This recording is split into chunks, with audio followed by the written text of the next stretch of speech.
अच्छा, मैं रिपोर्टर अवधेश भारद्वाज। आज रात के 2 बज चुके हैं और कल हमने अपने माननीय बिलासपुर प्रशासन के पास भी जाना है। मैं एक आपको अपनी ज़िंदगी की एक कहानी बताना चाहता हूँ कि मैं इस रिपोर्टिंग लाइन में क्यों आया।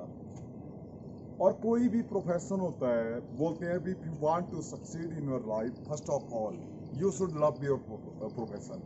आप कोई भी काम करो, उस काम को प्रेम करो, प्यार करो।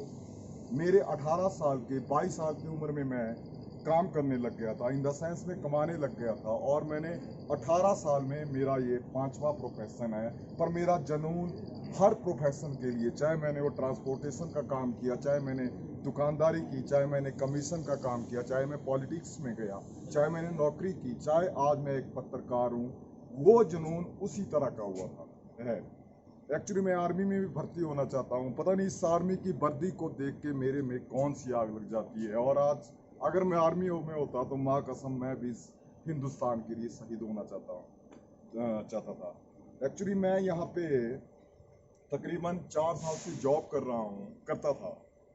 और 4 साल में जब मैंने यहाँ का सिस्टम देखा, चाहे वो यहाँ के वर्कर का था, चाहे यहाँ के ड्राइवर का था, और स्पेशली यहाँ की लोकेलिटी का, चाहे वो एम्प्लॉयमेंट के रिगार्डिंग, चाहे उनकी बेसिक फैसिलिटी के रिगार्डिंग, और इसके रिगार्डिंग में चाहे एचआर हेड राजेंद्र ठाकुर यहाँ का जो बेसिकली बिलोंग करता है, औस्ती भी है यहाँ का, और यहाँ का एचआर डिपार्टमेंट पे है, और एक बेशरम और क्या बोलते हैं उसको, हितेंद्र कपूर जो सीएसआर हेड है, सीए, क्योंकि मैंने इकोनॉमिक्स का टॉपर भी हूँ तो मेरे को पूरी लाइबिलिटीज का कंपनी का पता है कि क्या लाइबिलिटीज क्यों उनकी वहाँ पे होती है, वहाँ की डेवलपमेंट के रिगार्डिंग, वहाँ की आधारभूत संरचना के रिगार्डिंग, और जो भी फैसिलिटीज है।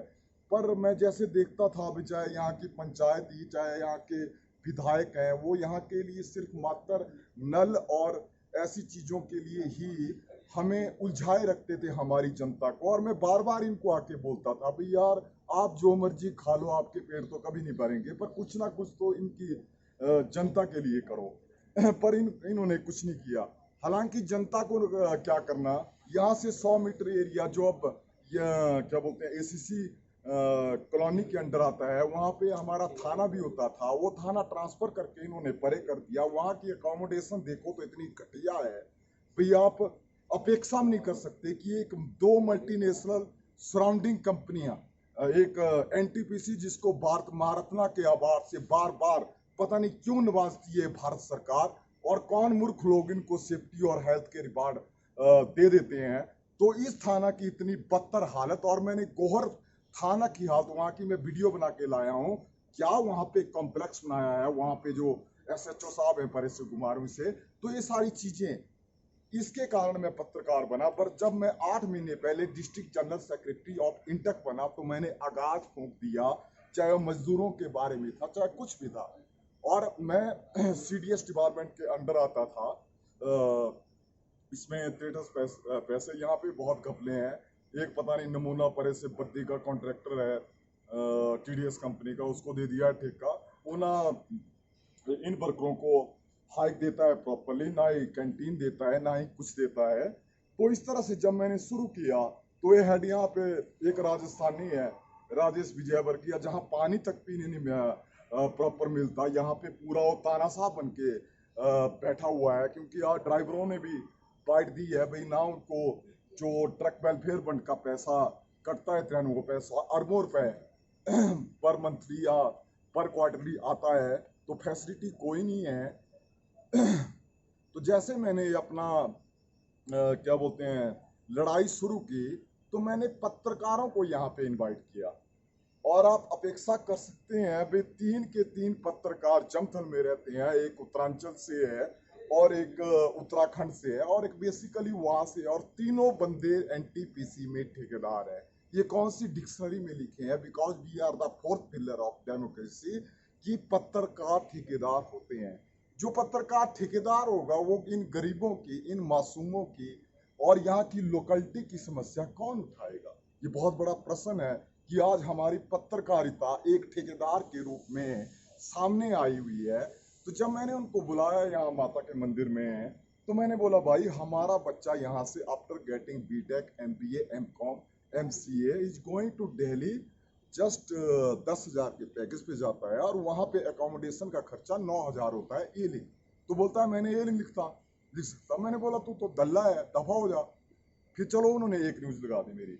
उसके बाद उन्होंने मेरा फोन उठाना और न्यूज लगाना बंद कर दी।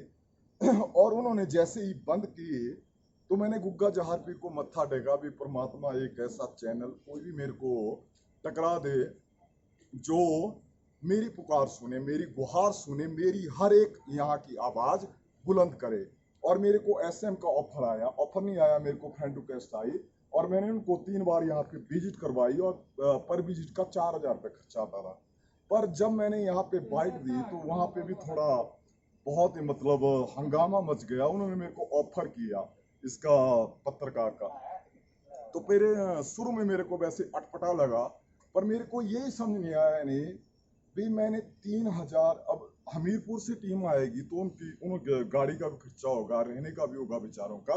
अगर मेरे को 25 बार लाने पड़े जैसे इन ड्राइवर भाइयों को ये रात में यहाँ पे खड़े हुए हैं तो कितनी बार लाऊंगा या ये कितनी बार लाएंगे। तब मैंने प्रपोजल एक्सेप्ट किया और मैं ईमानदारी से काम करता रहा और विद इन 4 महीनों में मेरे को दिल्ली क्राइम जो एक बहुत ही रिस्पेक्टफुल मेरे ख्याल में और सबके ख्याल में एक चैनल है वहाँ पे मेरा सिलेक्शन हो गया। इस्लाम खाकी में भी मैं काम करता हूँ, IN27 में भी काम करता हूँ। काम तो नहीं होता बट मैं उसका पत्रकार हूँ और इन्वेस्टिगेशन भी एक टीम है उसमें मैं सिलेक्ट हो गया हूँ। तो मेरा बोलने का मतलब है पत्रकारिता का यही मेरा संदेश है कि हमें गरीबों की ही आवाज उठानी चाहिए। आज आप देखते हैं जब एक नेता कोई भी ये कॉल करता है तो 100 पत्रकार ऐसे जैसे वो भंवरे होते हैं ना गुड़ पे वैसे बैठ जाते हैं। तो मेरी समझ में हमें ठीक है अगर नेता कोई काम ठीक कर रहा है 100 में से एक ही ठीक करता है। मैं तो सरेआम बोलता हूँ चाहे बीजेपी का हो चाहे कांग्रेस का हो, मैं एक पत्रकार हूँ, मुझे क्या लेना देना। मैं तो एक दोधारी तलवार है ना, जो गलत करूंगा उसी तरफ काटूंगा। तो इन द सेंस पत्रकारिता एक बहुत ही बढ़िया प्रोफेशन है पर हमें कभी भी अपने मन में ये अपेक्षा नहीं रखनी चाहिए कि हम इस माध्यम से कहीं से गलत तरीके से पैसा कमाएं। और मैं सच में बोलता हूँ मेरे पिताजी जब भी मैं सुबह निकलता था एक ही बात बोलते थे, भाई अगर तूने कहीं पैसे खाए तो मैं नहीं देखूंगा, ये भगवान देखेगा। और वो हमारी पहाड़ी भाषा में ऐसे बोलते हैं कि इस भगवान का छटा जब पड़ता है तो उसकी आवाज बहुत बड़ी होती है। जय गुग्गा जहार पे, धन्यवाद।